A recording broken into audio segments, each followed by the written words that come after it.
प्रदेश की खबरों की ओर काकेरी ट्रेन एक्शन के निर्भय क्रांतिकारी और मां भारती के अमर सपूत राजेंद्र नाथ लिहाड़ी के बलिदान दिवस पर मुख्यमंत्री ने उन्हें बता दें कि श्रद्धांजलि अर्पित की है। मुख्यमंत्री ने सोशल मीडिया प्लेटफॉर्म एक्स पर ट्वीट कर उनके साहस और बलिदान को याद किया। उन्होंने अपने ट्वीट में मुख्यमंत्री ने लिखा है कि राजेंद्र नाथ लिहाड़ी जी ने आजादी के लिए हंसते हंसते अपना प्राण न्यौछावर कर दिए। अंग्रेजी हुकूमत को उखाड़ फेंकने में उनके महान योगदान के प्रति राष्ट्र सदा कृतज्ञ रहेगा।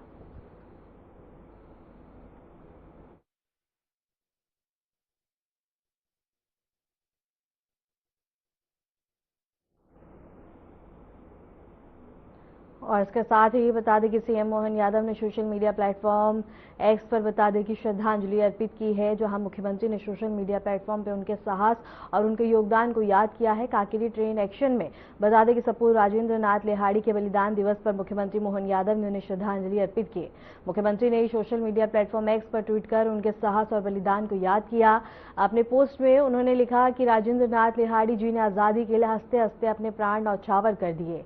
अंग्रेजी हुकूमत को उखाड़ फेंकने में उनके महान योगदान के प्रति राष्ट्र सदा कृतज्ञ रहेगा।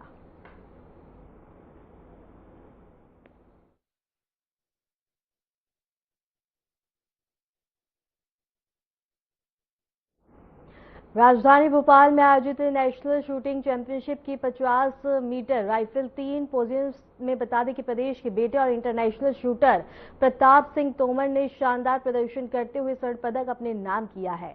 बता दें कि इस मुकाबले में वर्ल्ड रिकॉर्ड से भी अधिक स्कोर बनाकर यह कीर्तिमान स्थापित किया गया। इस ऐतिहासिक उपलब्धि पर मुख्यमंत्री डॉक्टर मोहन यादव ने उन्हें हार्दिक बधाई और शुभकामनाएं दी। मुख्यमंत्री ने कहा कि प्रदर्शन प्रदेश ही नहीं बल्कि पूरे देश के लिए गौरव का विषय है।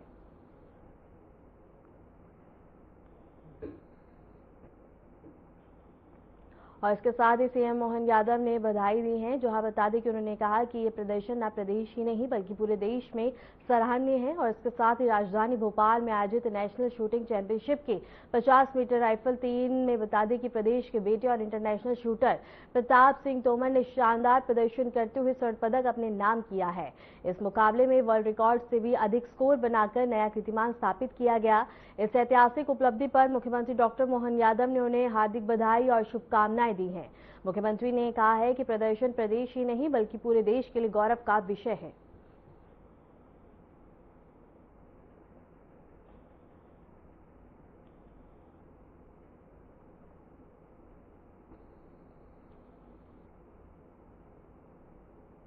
उप मुख्यमंत्री राजेंद्र शुक्ला ने भोपाल में आयोजित पत्रकार वार्ता के दौरान स्वास्थ्य, चिकित्सा, शिक्षा और जन कल्याण से जुड़े कई महत्वपूर्ण विषयों पर सरकार का पक्ष रखा। उन्होंने कहा कि राज्य सरकार स्वास्थ्य को सर्वोच्च प्राथमिकता मानते हुए लगातार नई योजनाएं लागू कर रही है। इसके साथ ही उन्होंने बताया कि शहरी और ग्रामीण क्षेत्रों के बीच स्वास्थ्य सेवाओं की खाई को कम करने के लिए विशेष प्रयास किए जा रहे हैं। प्राथमिक स्वास्थ्य केंद्रों से लेकर सुपर स्पेशलिटी अस्पतालों तक सुविधाओं का विस्तार किया जा रहा है। इसके साथ ही डिजिटल हेल्थ सेवाओं को भी बढ़ावा दिया जा रहा है, जिससे आम जनता को हर घर के पास बेहतर इलाज मिल सके। वही होंगे जो जिनको वास्तव में रेफर होकर भेजना चाहिए। ये भी एक ऐसा नवाचार है जिसको इन 2 वर्षों में आगे बढ़ाने का काम किया गया। इसी प्रकार से एयर एम्बुलेंस, शव वाहन जैसी नवाचार जो मुख्यमंत्री जी के विशेष प्रयास से हुआ, विशेष निर्देश पर हुआ, और इसके इतने अच्छे परिणाम मिल रहे हैं कि लगभग 125 से ज्यादा आयुष्मान कार्डधारी गरीब लोग जो एयरलिफ्ट हो सकते हैं, कभी किसी ने सोचा भी नहीं था, वो एयरलिफ्ट होके और भोपाल आ रहे हैं। यदि उनको आवश्यकता पड़ती है, कलेक्टर और डीन और सीएमएचओ के पास उनकी आईडी से उनको एयर एम्बुलेंस बनाने के अधिकार हैं।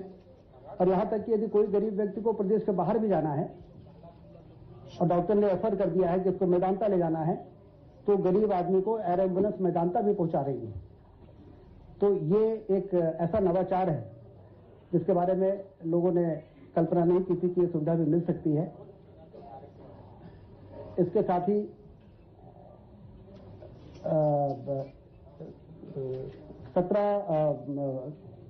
अपने 17 सितंबर जो प्रधानमंत्री जी का जन्मदिन था, उससे लेकर और 2 अक्टूबर गांधी जी की जयंती तक एक स्वस्थ नारी सशक्त परिवार अभियान चलाया गया। आपको ध्यान होगा, प्रधानमंत्री जी स्वयं मध्य प्रदेश आए थे, धार से उन्होंने इसको लॉन्च किया था। और मुझे ये बताते हुए बड़ी प्रसन्नता है कि उसमें जिन इंडिकेटर्स पर स्क्रीनिंग का मैंडेट था, उसमें मध्य प्रदेश 13 ऐसे प्रमुख पैरामीटर्स पे एक स्क्रीनिंग का महाअभियान चलाना था। जैसे राइट टू एजुकेशन है, राइट टू हेल्थ है, वैसे ही राइट टू स्क्रीनिंग निरोगी का अभियान पहले भी चलाया, लेकिन इन दिनों में विशेष अभियान चला था। क्योंकि हम लोग जानते हैं कि मातृ मृत्यु दर और शिशु मृत्यु दर का सबसे बड़ा कारण है कि सभी माताओं बहनों की स्क्रीनिंग नहीं हो पाती, उनका पंजीयन नहीं हो पाता, गर्भवती माताओं का। फिर एंटीनेटल चेकअप जो हर 3 महीने में होना चाहिए, यदि पंजीयन नहीं है तो एंटीनेटल चेकअप भी नहीं करा पाते हैं, और वो हाई रिस्क प्रेग्नेंट हो जाती है। हाई रिस्क प्रेग्नेंट लेडीज को यदि हर महीने 9 तारीख और 25 तारीख को कम्युनिटी हेल्थ सेंटर में, जहां पे स्त्री रोग विशेषज्ञ वहां पे पदस्थ हो चाहे ना हो, उनको भेजा जाता है। सुबह 9 बजे से लेकर 4 बजे तक जिलों से भेजा जाता है। वहां पर यदि उनको हर महीने पहुंचा दें तो उनका हीमोग्लोबिन से लेकर और जो कमियां जिसके कारण मातृ मृत्यु दर बढ़ती है और शिशु मृत्यु दर, उसको नियंत्रित किया जा सकता है। इस आधार पर एक अभियान चला कि लोगों में जागरूकता आए, लोगों को मालूम हो, परिवार के लोगों को भी मालूम पड़े कि भाई यदि गर्भवती माँ है तो उससे सिर्फ काम नहीं कराना है अंतिम समय तक, बल्कि उसका पंजीयन कराना है, उसका एंटीनेटल चेकअप कराना है, और यदि वो HRP है तो उसको हर महीने की 9 या 25 तारीख को कम्युनिटी हेल्थ सेंटर में पहुंचाना है। आशा वर्कर्स को ये काम मिला है, लेकिन परिवार के लोगों को भी सेंसिटाइज होना पड़ेगा। इसलिए इस अभियान में मुझे बताते हुए बड़ी खुशी है कि 13 पैरामीटर्स में पूरे देश में चला था ये अभियान।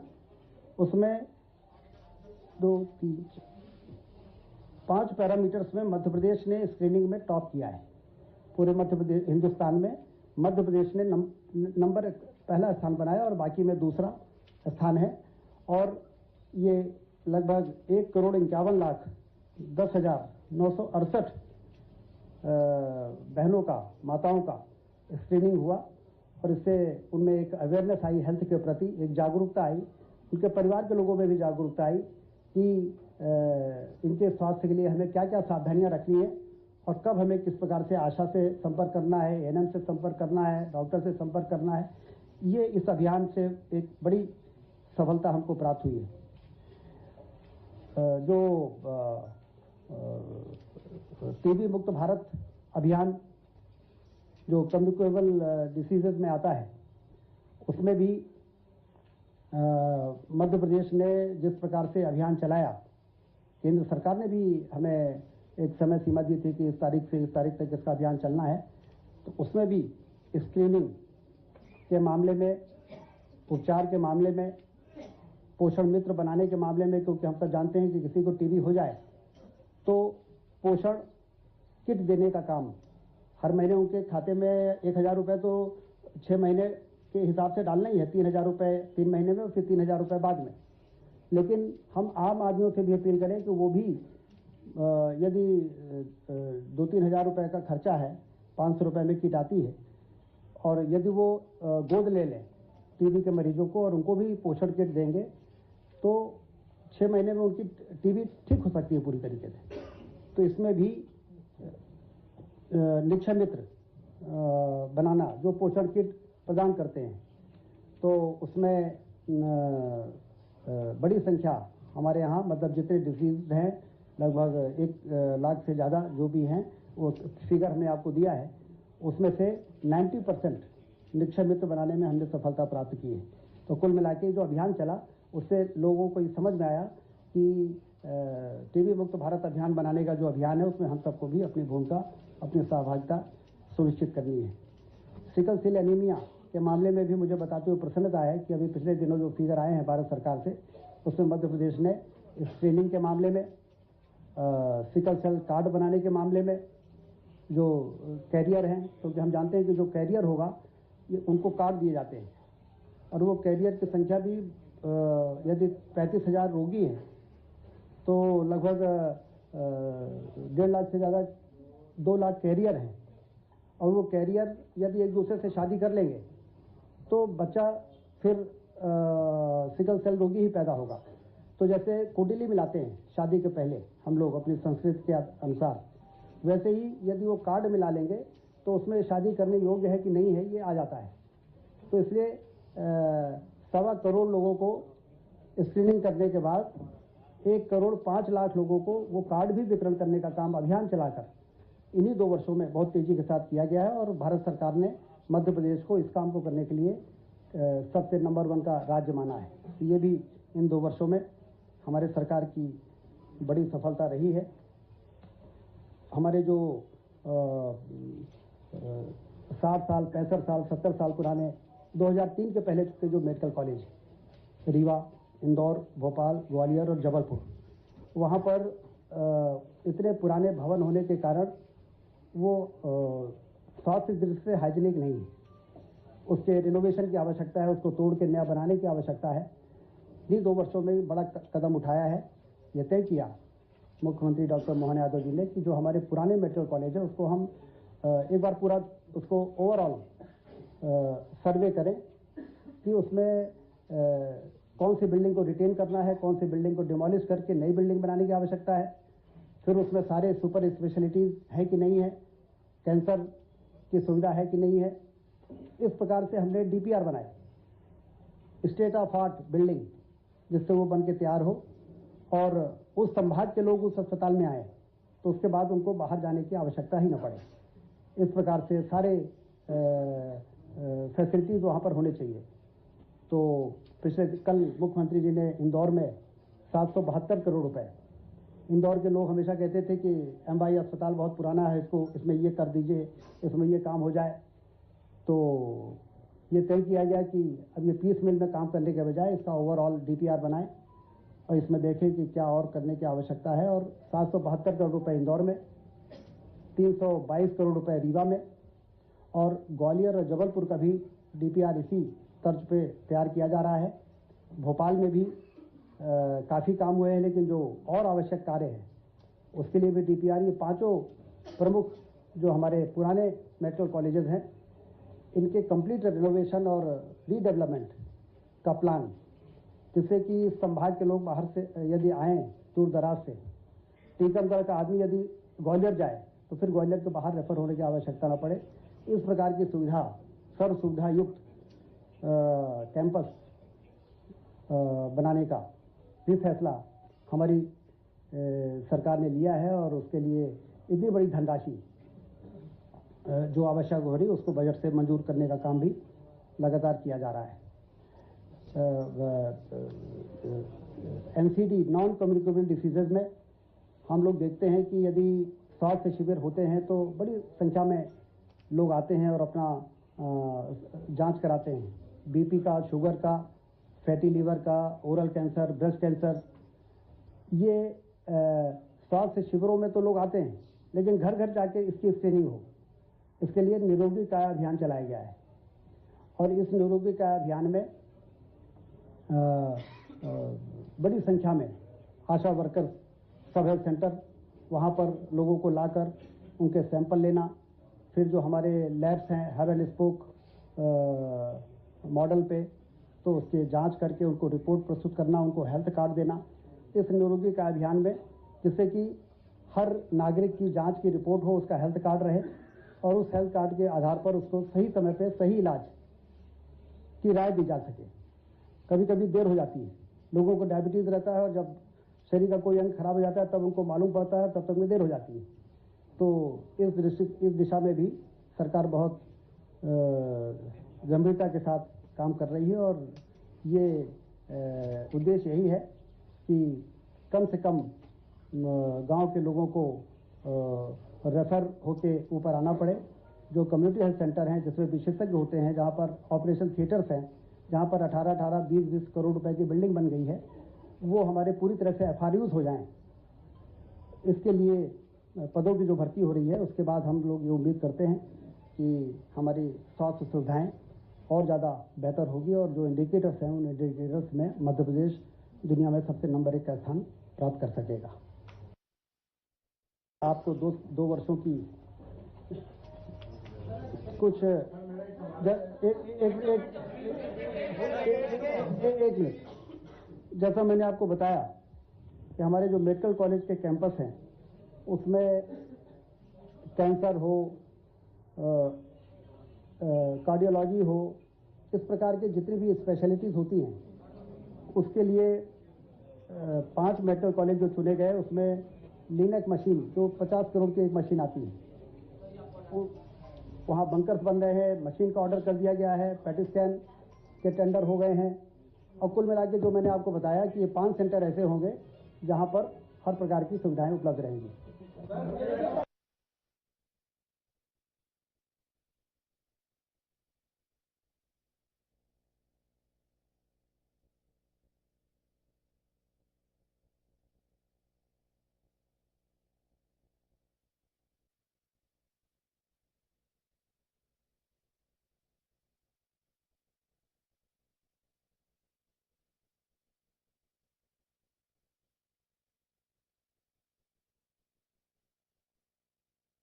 क्या अब आप एक मिनट सब सवाल ले लेंगे फिर जवाब।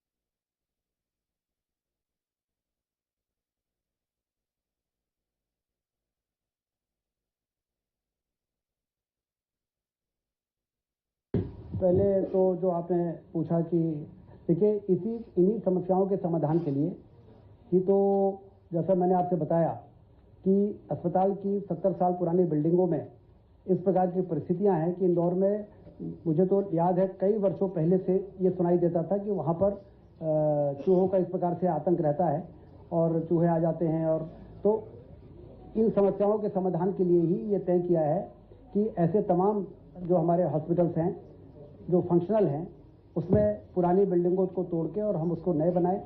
बाकी सुविधा सावधानी के लिए पेस्ट कंट्रोल पेस्ट होता है उससे यदि कहीं कुछ लापरवाही होती है तो उनके खिलाफ कार्रवाई करते हैं। जो जिम्मेदार लोग हैं उनको सस्पेंड भी किया है, उनको शो कॉज नोटिस भी दी है और इस पर सरकार बहुत सख्त है। इस प्रकार की कोई भी लापरवाही यदि आती है तो उस पर कार्रवाई कर रहे हैं। मनोज शर्मा जी ने जो बात कही है, Manoj Sharma one by one, पहले आपका एक मिनट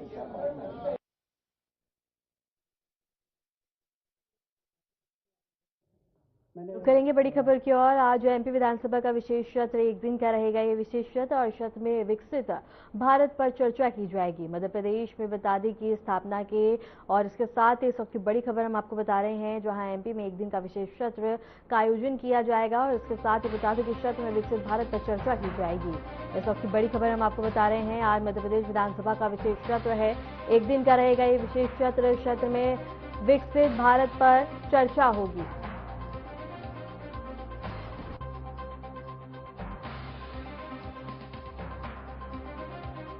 बता रहे हैं जहां मध्य प्रदेश का विधानसभा का विशेष सत्र और इसके साथ ही सत्र में विकसित भारत पर विशेष चर्चा होगी। और इस वक्त की बड़ी खबर हम आपको बता रहे हैं, जहां एमपी का एक दिन के लिए बता दें कि विशेष सत्र का आयोजन किया जाएगा। इसके साथ ही बता दें कि सत्र में विकसित भारत पर चर्चा की जाएगी। इस वक्त की बड़ी खबर हम आपको बता रहे हैं, मध्य प्रदेश विधानसभा का विशेष सत्र का आयोजन होगा, एक दिन का विशेष सत्र रहेगा। सत्र में विकसित भारत पर चर्चा की जाएगी।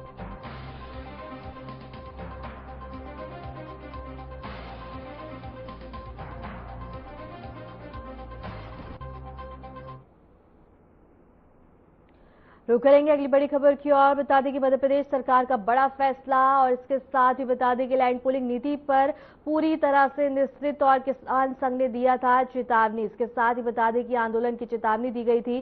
चेतावनी के बाद सरकार ने अहम फैसला लिया है। सबसे बड़ी खबर हम आपको बता रहे हैं, जहां सरकार ने बड़ा फैसला लिया है। किसान संघ ने बता दें कि चेतावनी दी थी, जिसके बाद मध्य प्रदेश सरकार ने बड़ा फैसला लिया है। लैंड पूलिंग नीति पूरी तरह से निश्चित, किसान संघ ने चेतावनी दी थी, आंदोलन की चेतावनी दी गई थी, जिसके बाद अब सरकार ने अहम फैसला लिया है।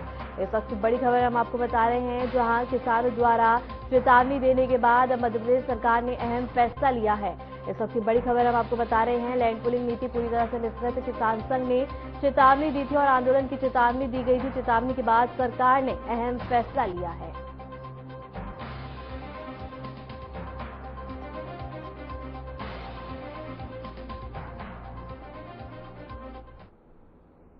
मध्य प्रदेश में कड़ाके की ठंड और शीतलहर का सितम जारी है। बता दें कि समूचे प्रदेश में बर्फीली हवाओं के कारण जनजीवन बुरी तरह से प्रभावित हुआ है। मौसम विभाग के अनुसार प्रदेश के कई जिलों में न्यूनतम तापमान में भारी गिरावट दर्ज की गई है, जिससे रातें अधिकतर सर्द हो गई हैं। शाजापुर जिले का बता दें कि प्रदेश में सबसे ठंडा स्थान रहा है, जहां न्यूनतम तापमान गिरकर 4.5 डिग्री सेल्सियस रिकॉर्ड किया गया। ठंड का असर राजधानी भोपाल में भी स्पष्ट रूप से देखा जा रहा है।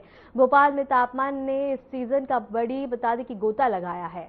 यहां न्यूनतम तापमान 5 डिग्री के आंकड़े से नीचे गिरते हुए 4.8 डिग्री सेल्सियस तक पहुंच गया है। इसके अतिरिक्त मंदसौर में पारा 4.6 डिग्री सेल्सियस दर्ज किया गया है। और भोपाल से एक खबर हम आपको बता रहे हैं, जहां मध्य प्रदेश में बता दें कि सर्दी का सितम जारी है। शीतलहर और कोहरे ने अब बता दें कि सर्दी काफी ज्यादा बढ़ा दी है। लोग अलाव का सहारा लेते हुए नजर आ रहे हैं। मौसम विभाग ने चेतावनी जारी की है और इसके साथ ही लगातार बता दें कि पारा दर्ज किया जा रहा है और इसके साथ ही धुंध भी काफी ज्यादा यहां देखने को मिल रही है।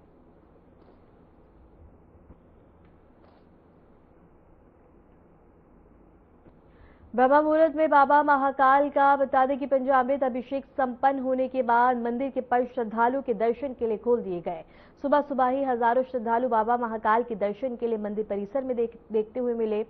श्रद्धालुओं की भीड़ को देखते हुए मंदिर प्रशासन द्वारा विशेष व्यवस्था की गई थी। जय महाकाल के जयकारों से पूरा मंदिर परिसर भक्तिमय माहौल में भक्ति में लीन होता हुआ नजर आया और दर्शन के लिए देश विदेश से पहुंचे श्रद्धालुओं में खासा उत्साह यहां देखने को मिला। उज्जैन से खबर हम आपको बता रहे हैं, जहां सभी श्रद्धालुओं ने सुबह सुबह बाबा महाकाल के दर्शन किए हैं, आशीर्वाद प्राप्त किया है। हजारों श्रद्धालु यहां दर्शन करने के लिए मंदिर में पहुंचे हैं और मंदिर परिसर में विशेष व्यवस्था की गई। और इसके साथ ही बता दें कि जय महाकाल के जयकारों से मंदिर परिसर गूंजता हुआ नजर आया। भीड़ को देखते हुए विशेष व्यवस्था की गई थी ताकि कोई परेशानी श्रद्धालुओं को ना हो। और इसके साथ ये तस्वीरें हम आपको उज्जैन से दिखा रहे हैं, जहां बता दें कि बाबा महाकाल का विशेष श्रृंगार किया गया और इसके साथ ही भस्म आरती में यहाँ कई ज्यादा श्रद्धालु पहुंचते हुए नजर आए हैं। और इसके साथ ही भीड़ को देखते हुए विशेष व्यवस्था की गई ताकि श्रद्धालुओं को कोई भी परेशानी ना हो। इसके साथ ही बता दें कि सुबह सुबह कतारों में लगकर यहाँ श्रद्धालु नजर आए हैं, जहां सभी ने बाबा महाकाल की भस्म आरती में हिस्सा लिया और इसके साथ ही बाबा महाकाल का आशीर्वाद प्राप्त किया है।